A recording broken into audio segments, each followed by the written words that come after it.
Hey there, everybody. I'm Joshua Hodges, and welcome to Channel 3.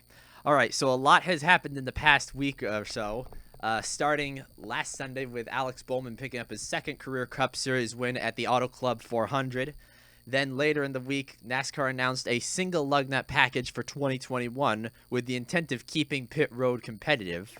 Tony Stewart announced he was coming back to NASCAR this year in the Xfinity Series on a road course.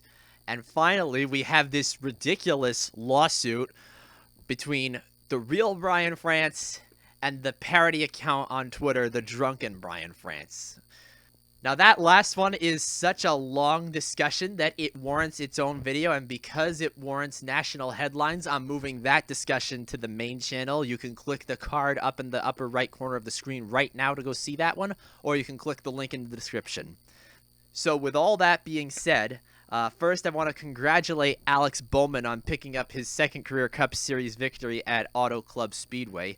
Hendrick Motorsports dominated the day because much of the day was led by Jimmy Johnson and Alex Bowman, who, by the way, also won the first stage this is the third year in a row at least that the Stage 1 winner won the race itself. Personally, I kind of wish that Jimmy Johnson or one of the three drivers with the Kobe Bryant paint job had taken the checkered flag, because it would have been awesome to see Jimmy Johnson win his last race at his home track, or perhaps even to see William Byron, Ryan Blaney, or Daniel Suarez win the race with the Kobe Bryant tribute paint schemes.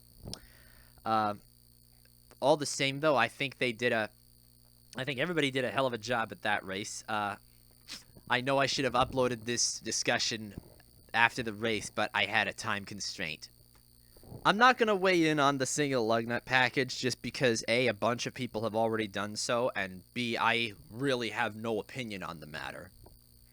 So that brings me to our third and final topic of the day, the biggest headline we got this week, at least prior to the announcement of the Brian France versus Drunken Twitter lawsuit. Again, that is on the main channel. But the biggest headline other than that is, in July, at the Brickyard, Tony Stewart will be running the Xfinity Series road course race in an Xfinity Series NASCAR car. Now, Tony Stewart hasn't raced in NASCAR since 2016 at Miami, and he hasn't done a road course since June of that year. Now, to be fair, he won his last road course race. Excuse me, no, that's wrong. He won his last race at Sonoma, but there was another race later that year at Watkins Glen.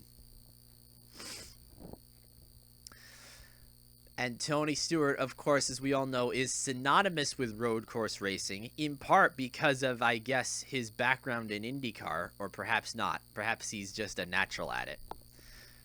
You got to keep in mind who Tony Stewart is. He is the only driver to win a championship in both open-wheel racing and stock car racing, at least as far as American sanctioning bodies are concerned. 1997 IndyCar champion. 2002, 2005, 2011 NASCAR champion. And in the case of 2002, he started the season dead last in points because he was the first not to finish the Daytona 500 that year due to an engine failure. 2005 was a dominating year for him, even with the chase going on. And finally, 2011, going into that playoff, he was going into that playoff as an underdog, and it was Carl Edwards who was leading the points. But he won 5 of those 10 chase races, and that got him enough points to tie with Carl Edwards, and because Carl Edwards had only won one race, that meant the tie was broken on wins, and that gave the championship to Tony Stewart. So you can never rule out Tony Stewart when he's going into a race car that hasn't been in a long time, because he's only retired from NASCAR. He still competes in sprint cars. He still competes at the track that he owns, which I believe is Eldora. So he's not retired completely. He's just off the track in NASCAR. And I'm interested to see, I don't know about you guys, but if Greg Biffle can win his first Truck Series start in heaven knows how long. I forget how long he was out of NASCAR before he won that race in Texas last year.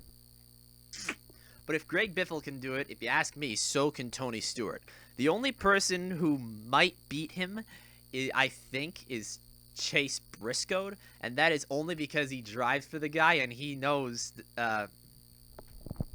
Well, Chase Briscoe won his first race of the season at Las Vegas, and I think he is going to become the new Cole Custer, at least in the Xfinity Series.